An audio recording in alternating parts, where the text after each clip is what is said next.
po tayo ngayon dito po, no?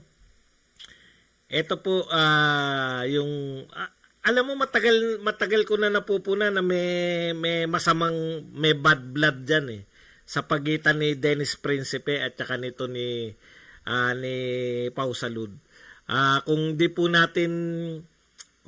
di nyo po kilala si Dennis Principe, parang ano yan eh, sports analyst. Hindi ko alam kung anong channel ba yan. Siyempre, dahil hindi na rin po sikat ngayon yung boxing sa mga network natin, wala na rin silang trabaho sa TV. Di ba?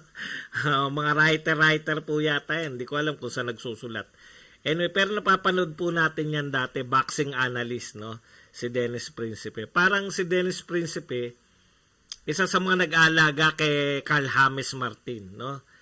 So, paikliin natin yung istorya. May laban si Carl James Martin, nagpaalam si Pau Salud na pwede bang mag-video. Ganun po ako noon eh. Sa swerte po ako 2 beses. Hindi, yung ABC5 wala po ako nakausap kaya hindi ko po nakunan yun eh. Yung nagpunta po ako sa ABC5. Nakalimutan ko kung sino pinanood ko. Pero doon kami una nagkita ni Pau Salud. Ibig sabihin, ganun po talaga, no? Pag hindi ka pinayagan, bawal mo i-cover yun. Alam naman ni Pau Salud yan eh. Eto hindi ko lang alam kung bakit ipinagpipilitan ni Pau Salud. Di ba? Okay. Na may karapatan siyang i-cover yung laban na yun ni Carl James Martin. Kaya nga ang tanong, sino nagbigay sa kanya ng karapatan? Anyway, yun po yung ang napanood pa lang po natin so far, yung panig po ni Dennis Principe, no? Siya gumastos, parang in effect parang promoter siya ni Carl James Martin, di ba? Si Dennis Principe. Tapos, syempre gumagastos ka. Laban ng boxer mo eh. Para ka makabawi, di ba? Pasikate naman nila. Doon nila exclusive sana nila na ilabas doon sa channel ni Carl James Martin. Ayon kay Dennis Principe, hindi ko naman napanood, no? Hindi ko napanood yung laban eh. Ayon kay Dennis Principe, si Pau Salud daw nagpalabas ng hindi naman nila pinapayagan. Talagang ano yun? Talagang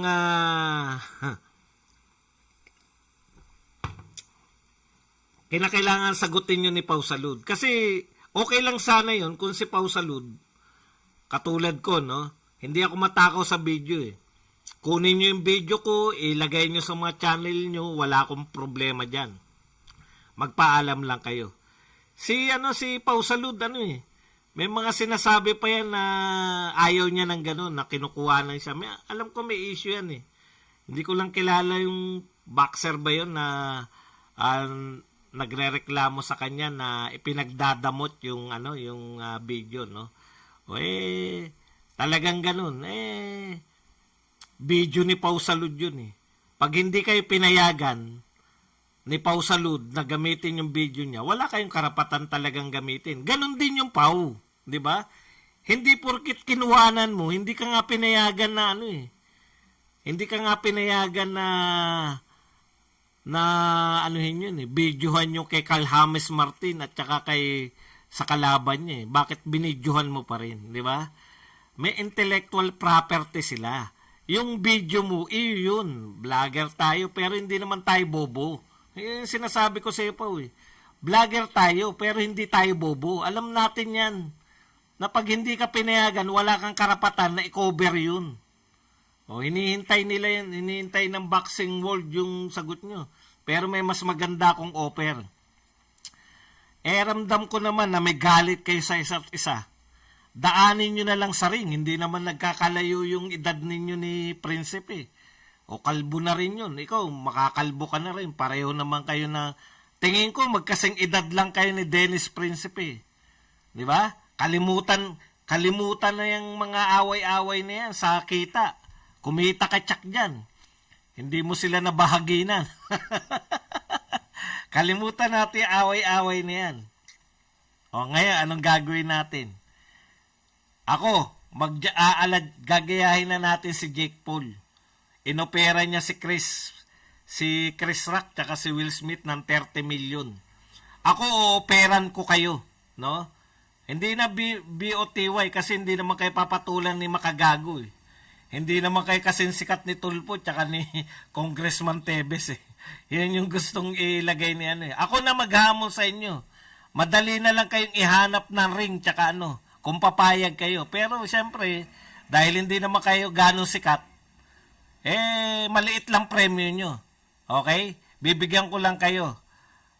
Sige, pero ako na mamumuhunan kahit wala. Tapos lahat ng boxer, lahat ng mga may channel, libre, i-cover nyo. Total, ako magbabayad sa mga maglalaban. Hinahamon ko kayo, Dennis Principe, at saka Pau Salud. Daanin na lang natin sa boxing yan. Ako na magpo-promote. Hindi lang kasing laki ng offer ni Jake Paul. O-operan ko na kayo ngayon. Tigwa 1.5. Papawis lang, 1.5. Yan lang bagay sa inyong dalawa. Hindi naman kayo kasikatan. Para panoorin. 1.5, ha? Ano nyo lang ako, i-message nyo lang ako pag narinig nyo to. Hinahamon natin. Lalaki sa lalaki lang, hindi yung pera-pera. Pareho naman kayo mapera eh. Pareho naman kayo mayaman eh. Tig 1.5 kayo. Ako na sagot ko na alaksan pagkatapos. Bad Arateles promotion. Yan. Tapos, syempre hindi naman nila kailangan ng pera. Yayaman ng mga yan eh. Baka mainsulto pa yan pag inoperan ko na malaki. Eto, hamon to ng pagkalalaki lang nila. Matagal na nagigirian yan si Pau Salud tsaka yan si Dennis Principe. Pagtatanggol lang sa sa ego nyo. Pareho kayo maigo eh. Pareho kayo maangas. 1.5 lang, tig 1.5. Ako na bahala. Tapos lahat ng vlogger pwedeng mag-cover, libre, palabas nila lahat. Yan ang 'di ba? Lalaki sa lalaki, pucha. Matagal na kayong mainis sa hindi sa tansya nyo, hindi naman nagkakalayo edad nila, 'di ba? Yan. Suntukan lang. Pucha. Hindi, 1.5 lang. Maganda ang dating 1.5. Okay? Okay. Dito na po tayo sa itanong mo kay Arateles sa ating portion na mas sikat pa sa ating mga topic. Pwede na tayo magtanong. Boss, ang lakas mo talaga manggatong. Pucha, kailan nila tatanggalin yung mga init sa katawan nila? Wag na kayo magtanong dito mga TTFY. Hindi ko kilala yung mga TTFY na ano ba yung hindi importante yan. Yung mga importante lang po. Pucha, si Pau Salud nga tsaka si Dennis Principe pang 1.5 lang sa akin. Yung mga hindi ko kilala, wag nyo na itatanong sa akin yan. Pounder, puta. Pounder. Ano yung mga bata? Kailangan ng mga pounder. yung mga nagsabing pounder, yung mga uhugin nyo ng mga bata, ito pounder namin, no? Okay, pambata lang yan, eh.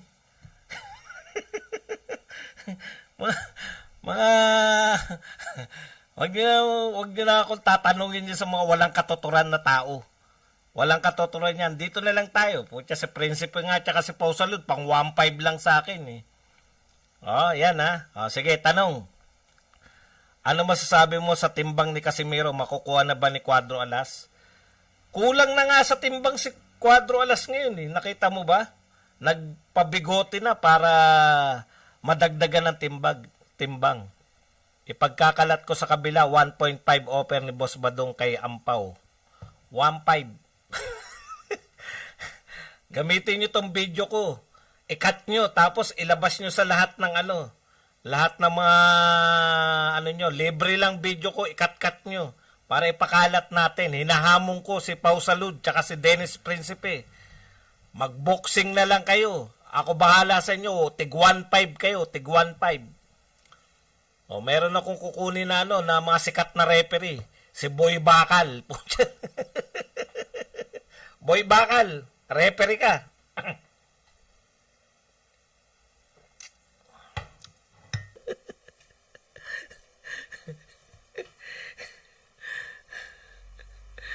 Sure ka ba, boss? Pwede ikat video mo. Oo, ikat nyo yan lahat.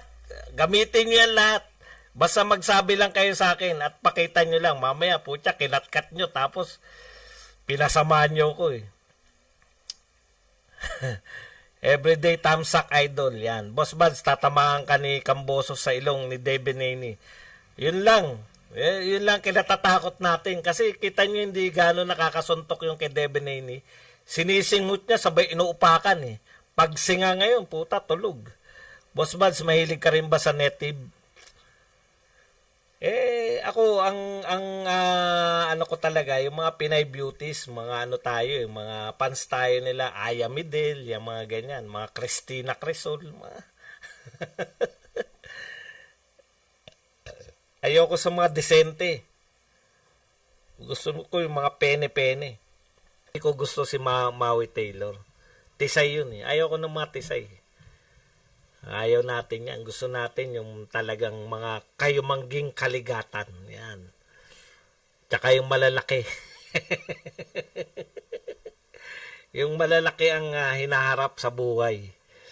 Boss Buds, kamukha mo papa ko. Aya Midel, di ba?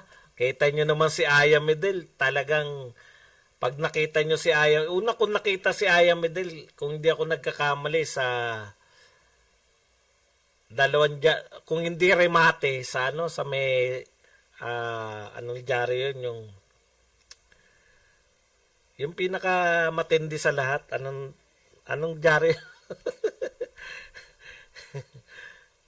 Sagad, di ba? Sagad. Kasi gustong-gusto ko yung sagad dahil ano yun eh, sagad sa impormasyon. Nakapri. Yan mga yan. 100,000 posta ko, Boss Bud, kay Shakur. Pareho tayo Shakur eh. 100,000 po yan. Daming pera nito ni Life of Boxing. Malaki si Stevenson, tulog yan si Valdez. Toro-toro. Sabi ni Norbien Basio at Joe Pau Gasol. Sarce Emmanuel, Pepsi Paloma, Coca Nicolas. Mga soft drinks beauty pala gusto nito ni Besarne.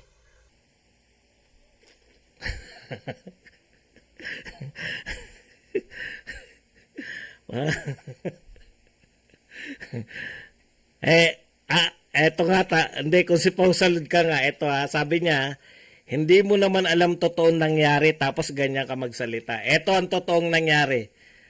Alam ko ba totoong nangyari kay Will Smith tsaka kay Chris Rock? Pero alam ko sinampal, di ba? Alam ko sinampal. Bawal ba akong mag-comment dahil hindi ko alam ang buong pangyayari? Pambatibot na ano yan eh. Alam mo kung si Pau Salud ka, pambatibot yan na katwiran. Kinakailangan ba naroon ako sa Oscars? Kinakailangan ba may kaibigan ko si Will Smith para bago ako magsalita tungkol kay Will Smith na sinampal niya sa Chris Rock?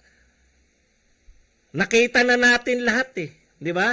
Nakita natin lahat eh. Ngayon, kung hindi namin alam, ipaalam mo sa amin. Ako pa ba, paiikutin mo naman hindi alam. Oo nga, hindi yan. Impostor nga yan.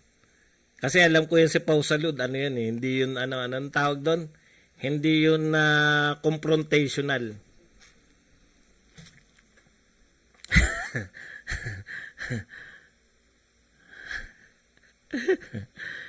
Hindi dapat kita patulan eh. Hindi ka nga si Pau Salud.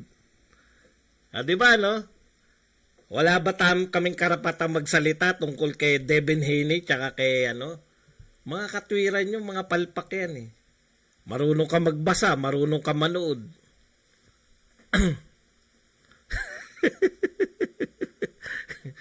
Wala na, sabi ko na dapat ko sabihin.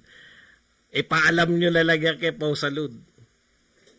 Kung hindi si Pau yan. Pero kung si Pau yan, di sabihin mo kung ano yung tama. Ganun lang naman yun. Total, uto-uto ka naman. Hindi nyo ba alam, inuuto ko lang kayo para ano? Hindi, okay lang yan. Malay mo si Pau Salud yan. Hayaan mo lang yan. Sinasabi ni SB, wala ka daw alam. Pero lahat na sinabi mo, Boss Buds, naging totoo na. Hindi ko po alam kung ano yung wala kong alam. Kung wala akong alam mo, may at least meron nanood sa akin na 185. Oh, tanong. Ayaw nang kumibo nung nagpanggap na Pau Salud. Pero maganda yan, Pau. Sagutin mo yung mga, kasi narinig namin yung binintangan ka ni Prinsipe na hindi ka pinayagan eh, di ba? Pero pinalabas mo pa rin, million views ka dahil Pau Salud ka. O kaya ako kayo hinahamon na magsuntukan na lang kayo. Total, mainit kayo sa isa't isa eh. Na kailangan ni Pau Salud magpaliwanag. Kung hindi niya man tatanggapin yung aking hamon na suntukan sila ni Dennis Principe, 1515 lang. Yan lang ang katapat ng pangalan ninyo. Okay? Madali na maghanap ng ring. At saka madali na rin maghanap ng mga referee. Ayan. Wala.